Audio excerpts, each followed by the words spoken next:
اچھا، اس کے ساتھ اب ایک دوسرا مضمون جو ہے وہ بالکل ساتھ ہی شروع کر دیتا ہے اللہ رب العزت، یعلم سرکم و جہرکم، وہ تمہارے پوشیدہ سے پوشیدہ امور سے بھی پوری طرح واقف ہے، جانتا ہے، اور تمہارے جو کھلے ہوئے امور ہیں ان سے بھی پوری طرح واقف ہے۔ ایک تو خدائی ہے۔ اچھا، دوسرا جو ہے نا وہ، کیونکہ ابھی تھوڑی دیر پہلے جو بات ہوئی ہے وہ ہے کہ اجل مسمى عنده، اس کے ہاں ایک اور زندگی ہے۔ اچھا، اس کے ختم ہونے کے بعد ایک اور جہان ہے جو اس نے آباد کرنا ہے۔ یہاں جو ایک بہت بڑی چیز ہے نا انبیاء کا جو کیس ہے اس کو سمجھنے کے حوالے سے، اور بھی یہ رسالتیں آتی کیوں ہیں، اور ہم نے جو کہا تھا کہ ایک ہی چیز ہے رسالت، اور پھر رسالت کے پیچھے قیامت۔ خدا نے بولنا ہے، خدا نے فیصلے کرنے ہیں، اچھا، اور خدا نے کا ایک قانون ہے اس زمین پہ رہنے کا، تو اس کا جو ہے نا ایک بیان یہ رسالت ہے، اور اس کا ایک دوسرا بیان ایک بہت مختلف سطح پر قیامت ہے۔ اچھا، یہ جو بات ہے اس کو ہم کہتے ہیں کہ اس کو آپ نے اگر سمجھنا ہے تو بس صرف انسان کے حوالے سے ایک حقیقت جان لیجیے۔ وہ کیا ہے؟ وہ یہ ہے کہ انسان ایک ایسی منفرد ترین مخلوق ہے، ہمیں دوسری مخلوقات کا کوئی بہت لمبا چوڑا ہمیں ظاہر ہے کہ علم نہیں ہے، اللہ ہی جانے اپنے اس کے اس جہان میں کیا کچھ ہے، لیکن یہ جو ہمارا انسانوں کا جہان ہے اس میں انسان ایک کا جو انسان کے وجود کا یا اس کے عمل کا جو اخلاقی پہلو ہے، اس نے حقیقت یہ ہے کہ سارے کے سارے دنیا کے داناؤں کو دنگ کر رکھا ہے۔ ٹھیک ہے، ہر ایک نے اپنی اٹکل لگائی ہوگی، لیکن جو اصل پریشان کن بات ہے وہ یہ ہے کہ انسان یہاں بہت بہت کچھ غلط ظلم کرتا ہے، زیادتی کرتا ہے، اس کے اندر جو شرور نفس رکھے ہوئے ہیں وہ اس سے قتل بھی کرواتے ہیں، ظلم بھی کرواتے ہیں، اس سے زیادتیاں بھی کرواتے ہیں، جھوٹ بھی یہ بولتا ہے، یہاں لوگوں کو اپنا غلام بھی بناتا ہے، اور لوگوں کے جو ہے وہ زندگی کو اجیرن کرتا ہے، حتیٰ کہ اس کے اندر ایک لطف بھی لیتا ہے، اور وہ سارا تکبر کرتا ہے۔ تو انسان، اچھا، البتہ یہ کہ اس کے اندر جو ہے نا وہ خیر کا بھی مادہ رکھا ہوا ہے، وہ خود ہی اس کو موقع بہ موقع بتاتا بھی ہے کیا غلط ہے کیا صحیح ہے۔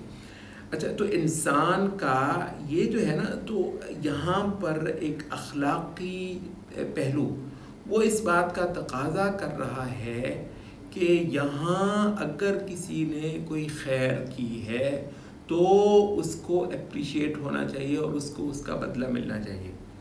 اچھا، یہ جہان جو ہے اس کے بڑے سے بڑے دانا نے اگر اس کے لیے کچھ کر دیا ہے تو بالعموم یہ ہے کہ ایک بڑے جزوی سطح پر انسان کی برائی کا کچھ خمیازہ اس کو اٹھوا دیا جاتا ہے، جیلوں کے ذریعے سے، عدالتی نظام کے ذریعے سے۔ اچھا، اس کے اندر پھر کیا گپلا ہوتا ہے، وہ جیلیں ہی جو ہیں اور وہ عدالتی عمل ہی جو ہے اس کو ساہوکار کیسے خریدتا اور وہ کرتا ہے، اور بسا اوقات تو قانون کی زبان میں ظلم اور استحصال بولتے ہیں۔ یہ بہت وہاں سے تو پھر یعنی حق اور عدل اور انصاف تو یہ اس جہان میں دینا یا اس کے خواب دیکھنا بالکل فضول ہے، یہ ممکن نہیں۔ اچھا، لیکن یہ کہ آپ میکسیمم وہ تصور کرتے ہوئے بھی کہ کسی نے جو ہے نا وہ اتنا کچھ کر دیا، تو جو میکسیمم یہاں پر بندوبست کیا جا سکا ہے وہ یہ ہے کہ آپ کی کچھ برائی کا آپ کو بدلہ دے دیا جائے۔ اچھا، لیکن یہ کہ آپ کی اچھائی کا بدلہ، یعنی آپ نے ایک جو ہے نا $1 ارب کا گھپلا کیا، پکڑا نہیں گیا، ایک تو بہت بڑا امکان تو یہ ہے جس کو $1 ارب کا گھپلا کرنا آتا ہے اس کو اس گھپلے کو جو ہے نا وہ چھپانا بھی آنا چاہیے، ورنہ وہ گھپلا کر بھی نہ سکے، تو وہ تو یہ کہ وہ ہونے والا نہیں ہے۔ ٹھیک ہے، اچھا، لیکن یہ کہ چلیں جی آپ نے پتہ نہیں کیا کر لیا، اور اس کے سارے گھپلے آپ نے عدالتی عمل کے ذریعے سے ثابت کر لیے، تو کیا ہے، یعنی $1 ارب کا گھپلا کرنے والے کو تو یہ جہان اپنے آئیڈیلی اعلیٰ ترین سسٹم کے اندر سزا دے سکتی ہے۔ اچھا، ایک دوسرا آدمی تھا، اس کو 1 ارب نہیں 1000 ارب ڈالر چرانے کا موقع ملا، لیکن اس نے کہا کہ انی اخاف اللہ رب العالمین۔ وہ جو یوسف علیہ السلام کا قصہ ہے، مطلب حسن جو ہے مجسم ہو کر اس پہنچ میں ہے، کوئی پوچھنے وہ غلقت الابواب، یہ اغلقت میں ایک کے بعد ایک دروازے جو ہے نا وہ بند کیے ہوئے ہیں۔ قال معاذ اللہ انہ رب، میں وہ نہیں تو یعنی یہ اس کو کہتے ہیں، ہم نے کہا کہ یہ ہے انسانی وجود کا اخلاقی پہلو جو پل پل پر ایک بہت بڑا سوال کھڑا کر رہا ہے، اور وہ رسالت اور وہ قیامت یہ انسان کے اندر سے اٹھنے والے سوالوں کا جواب ہے، کہیں باہر سے نہیں آیا ہوا ہے۔ تو وہ یہ ہے کہ وہ جس نے گھپلا کیا اس کو تو آپ نے چلیے کسی طریقے سے سزا دے لی، تو جس نے اس سے کئی گنا زیادہ بڑا گھپلے کا پورا امکان پاتے ہوئے، اور اس کو بھی وہ سارے گر آتے ہوں کہ جی کیسے چھپایا جاتا ہے وہ بھی آتا ہو، لیکن یہ ہے کہ وہ کہتا ہے کہ میں یہ نہیں کرنا چاہتا، اس خیر کا اجر اس کو کون دے گا، کون دے سکتا ہے؟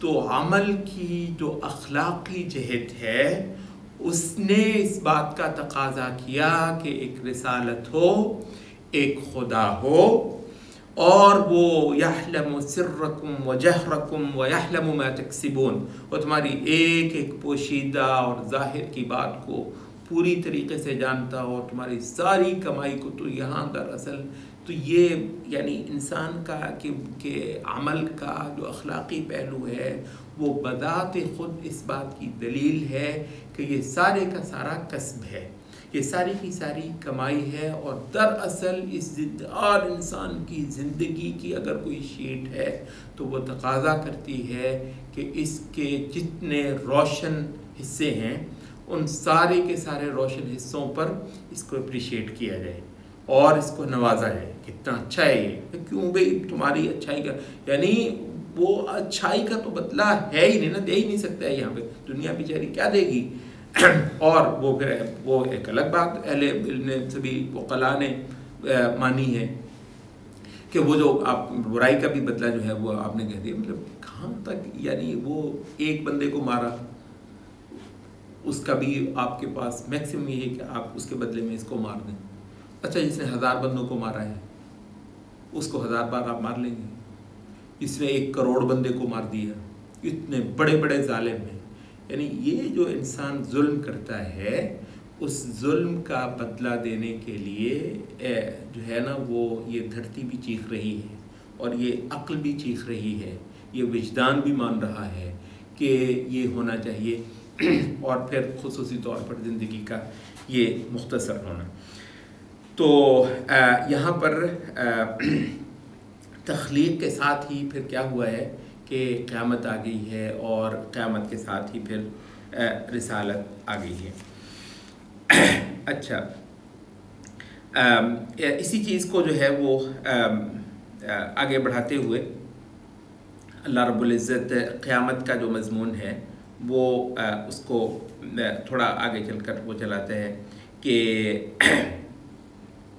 قد خسر الذين كذبوا بلقاء الله حتى إذا جاءتهم الساعة بغتة قالوا يا حسرتنا على ما فرطنا فيها۔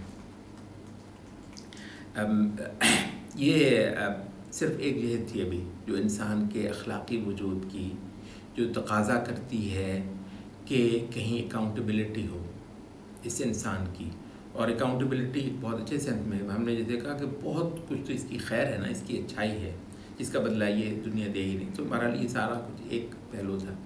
اس کا ایک دوسرا پہلو ہے وہ یہ ہے کہ یہ جو انسان ہے یہ ارمانوں کا مجموعہ ہے، یہ خواہشات کا ایک مجموعہ ہے۔ ظاہر ہے ہم کہتے ہیں سب کچھ جو اس کے اندر ہے یہ اس کے اندر تخلیق ہوا ہے۔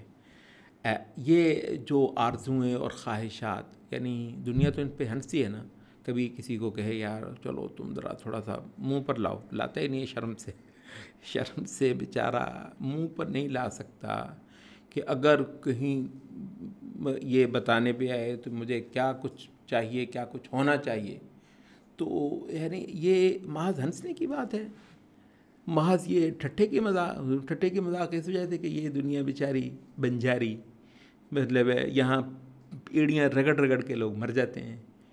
خواہشات ایسی ہیں کہ یہ جو کم از کم یہ جو جہان ہے نا یہ بھی کم ہے اس کے لیے، اتنا بڑا یہ جہان ہے، خواہشات کے لیے یہ کم ہے. خواہشات ایسی ہیں اور اویلیبلٹی کا یہ حال ہے. وہ اعلیٰ سے اعلیٰ جی ویلفیئر اسٹیٹ پتہ نہیں کیا آگے واقعہ ہماری تو رال بہتی ہوگی، پھر بھی کیا ہے، مرتے نہیں ہیں لوگ دنیا وہاں پہ، بیمار نہیں ہوتے، پتہ نہیں کیا کچھ نہیں ہوتا ہے. محبت میں تو ناکامیاں ہوتی ہیں اور خودکشی کا سبحان اللہ، یعنی یہ جو زیادہ آسودہ ملک ہیں سبحان اللہ خودکشی کا ریٹ وہاں پر زیادہ ہے ہمارے ان ملکوں کی نسبت. تو بہرحال یہ جو انسان کے جو ارمان ہیں اور خواہشات ہیں وہ انسان کے ساتھ ہی یہاں پر دفن ہو جاتی ہیں. اچھا، حالانکہ اللہ رب العزت نے اس کے لیے ایک ایسا جہان رکھا ہوا ہے جہاں اس کے سارے ارمان پورے کروا دینا خدا کی ذات کے لیے نہ تو کوئی مشکل ہے، نہ اس کو کوئی کاسٹ آتی ہے، کوئی لاگت نہیں آتی ہے، اس کا کچھ جاتا نہیں. یعنی آپ یہ تصور کریں کہ خدا کا کچھ جاتا نہیں ہے اور میں تو مر جاتا ہوں یہ سوچ کے کہ اگر مجھے وہ مل جائے تو مسئلہ کیا ہے. یعنی اس وجہ سے ہم یہ کہتے ہیں کہ رسالت سے بڑی رحمت کوئی نہیں ہے. رسالت نے کہا کہ خدا کے لیے مشکل کیا ہے تو پھر مجھے کیسے مل سکتا ہے. وہ صرف یہ ہے کہ اس چھوٹی سی مختصر سی زندگی کے اندر تم خدا کو راضی کر لو. اگر تم خدا کی کچھ شرطوں کو پورا کر لو تو وہ چیز تو خدا سے ملاقات کرنا اور خدا سے ملنا دراصل سعادت، سکھ، راحت، خوشی، لطف، مزہ، یہ سب کچھ کا ایک عنوان ہے. خدا کو پا لینا، خدا سے جا ملنا. اچھا، یہ ہے لقاء اللہ. من احب لقاء اللہ احب اللہ لقاءہ. جس کو خوشی ہو اللہ سے ملنے کی اور جس کو چاہت و چاؤ ہو خدا سے ملنے کا، خدا کو اس با اختیار ہستی کو جو اس جہانوں سے بڑا جہان ایک ایک شخص کو دے تو اس کا کچھ نہ جائے، اس خدا کو ایسی اس مٹی کی مخلوق سے ملنے کا چاؤ ہوتا ہے. نبی صلی اللہ علیہ وسلم نے فرمایا. تو یہ ہے قد خسر الذین کذبوا بلقاء اللہ. تو یہ جو عبادت ہے یہ اتنی سی جو انسان کے بس میں کرنے کی اس کی اصولی حیثیت تو بہت بڑی ہے، لیکن سبحان اللہ اگر اس پر یہ آ جائے تو اللہ تعالیٰ اتنا مہربان ہے کہ اس کی ساری کمزوریوں، کوتاہیوں، نارسائیوں کے باوجود اور اس کے ہوتے ہوئے اور ان کو سب کو کنسیڈر کرتے ہوئے اس کے لیے اتنی آسانیاں ہیں کہ اس عبادت نامی رویے سے خدا کو پایا جا سکتا ہے. تو اب یہ ہے کہ یہ جو اتنا بڑا یہ جو خانہ خالی چھوڑا گیا تھا اور اتنا بڑا یہ جو انسانی وجود کو جو ہے نا یہاں پر روٹیاں ووٹیاں کھلا کے اور اس کے بظاہر جو مادی ضروریات ہیں پوری کر کے اس کی یہ جو ایمانی روحانی جو اس کی ضروریات تھیں اور ایک ابدی جہان جو اس کے اندر بیٹھا ہوا ہے اور ایک اپنے خواہشات کو اور آرزوؤں کو پورا کرنے کی بات جو محض یہ اس دنیا کو کیونکہ صرف جانتا ہے تو اس وجہ سے اس کو منہ پر لانے سے شرماتا ہے، ورنہ بالکل اس کے اندر یہ پڑا ہوا ہے. اگر آپ کبھی اس کو پوچھنے پہ آئیں تو وہ سارا کچھ جو ہے یہ اللقاء اللہ ہے. تو اتنے بڑے بڑے افق کھولے بھائی انبیاء نے آ کر اور رسالتوں نے آ کر. یہ مخلوق جو ہے یہاں بھاڑ جونکتی رہے گی اس ساہوکار کا. اکثریت یہ ماڈرن سے ماڈرن اور آسودہ سے آسودہ ملک میں 99%، 98% جو لوگ ہوتے ہیں وہ 1 یا 2% آبادی کا صبح سے لے کر شام تک بھاڑ جونکتے ہیں. وہ سارا کچھ ہے وہ کرتے ہیں. یہاں پر آپ بھاڑ جونکتے رہیں گے اور اس کے بعد آپ قبر میں دفن ہو کے بالکل ختم ہو جائیں گے. تو بھائی اگر اس کے مقابلے پر آپ کو ایک ایسا کوئی افق دکھا دیا گیا ہے رسالت کو بھیج کر کے ابد الآباد تک ایک جہان جو تمہارا ہوگا، اولئک هم الوارثون، اور جہاں تمہارے بولنے کی دیر ہے تاکہ سوچنے کی دیر ہے، ہماری سب آرزویں جو ہیں وہ پوری ہو جاتی ہیں. اور اس وجہ سے اس زندگی کا مختصر ہونا اب ہم کو سمجھ بھی آئے گا، بلکہ آدمی تو کہے گا اس سے بھی مختصر ہو، یہ لمبا امتحان جو ہے اتنا کیوں دیا جائے. تو تھوڑا سا ٹائم، تھوڑا سا وقت ہے اس کو اب بالکل ایک اور نظر سے دیکھنا ہے.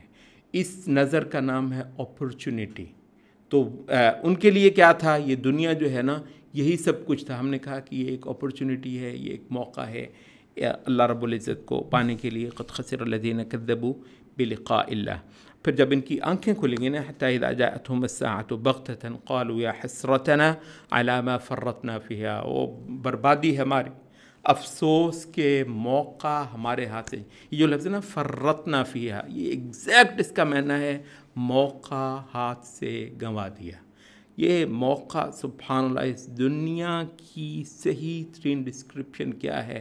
ما فرطنا فیہا. یہ موقع تھا جس کو ایک خلقت گنواتی چلی جا رہی ہے. وَهُمْ يَحْمِلُونَ أَوْزَارَهُمْ عَلَى ظُهُورِهِمْ. سبحان اللہ. یہ جو انسان ہے نا، جس کو آپ نے اخلاقی مخلوق کہا ہے، اتنے دقیق پیمانے یہاں پر نصب کر دیے گئے ہیں. وہ جو قلمیں چل رہی ہیں نا فرشتوں کی، اور وہ جو اعمال نامے لکھے جا رہے ہیں، ایسی ایکیوریسی ہے اس کے اندر، اور ایسی دقت اور باریکی ہے اس کے اندر. سبحان اللہ. یہ مطلب یہ تو ایسے ڈکار مار کے انسان جو ہے وہ حرام کرتا ہے خدا کا رزق، اور صبح سے لے کر شام تک بیٹھا ہوا ہے، وہ ٹی وی کھولا ہے، اس نے گانے سن رہا ہے، ناچ رہا ہے، کود رہا ہے. سبحان اللہ. یہ تو ہزاروں آنکھیں نگاہیں نصب ہیں اس جہان کے اوپر، اور حق اور عدل کی کو اپریشیٹ کرنے کے معاملے میں، اور اشیاء کے اندر حسن پیدا کرنے کے بارے میں جو خدا کو یہاں سے مطلوب ہے. اس سے تو اتنا کچھ نصب ہے، اتنا کچھ دیکھا جا رہا ہے. تو جیسے ہی آنکھ کھلتی ہے اس جہان میں جہاں نیکی کی قدر پڑتی ہے، سبحان اللہ، نیکی کی قدر پڑتی ہے، اور برائی کو بھی تولا جاتا ہے اور سامنے رکھا جاتا ہے. سبحان اللہ. ایک ایسا جہان اگر تصور کریں کہ انکار کرتے یہاں سے چلے گئے تھے، یک لخت جو ہے وہ آنکھ کھلی ہے اور آپ کو وہ نظر آیا ہے، تو کیا لفظ بولے گا آپ کے منہ سے؟ نکلے گا یا حسرتنا علی ما فرطنا فیہا. جس کے بعد جو تصویر دیکھیں قرآن مجید کی جو تصویر کشی ہے، وَهُمْ يَحْمِلُونَ أَوْزَارَهُمْ عَلَى ظُهُورِهِمْ. تصور کریں ایک ایک انسان نے کتنی بڑی بڑی گٹھڑی اٹھائی ہوئی ہے، ساری گٹھڑی يَحْمِلُونَ أَوْزَارَهُمْ عَلَى ظُهُورِهِمْ، اپنی اپنی پیٹھ پہ اپنے اپنے گناہ لادے چلا آ رہا ہے حشر کے میدان میں. بخدا یہ جہان جو اخلاقی ہے، جس کے اندر ظلم کی کھلی چھوٹ ہے، بول بول کر کہہ رہا ہے کہ کاش کوئی ایسا دن ہو کہ جہاں انسان اپنے گناہوں اور اپنی نیکیوں کے ساتھ پیش ہوں. تو یہ جو مضمون ہے تخلیق سے لے کر زندگی کے وجود تک، اور پھر زندگی کا جو اخلاقی پہلو ہے اس کو بیان کرنے کے ساتھ جو ہے وہ آخرت کے اس مضمون پہ آدمی کو لے جاتا ہے.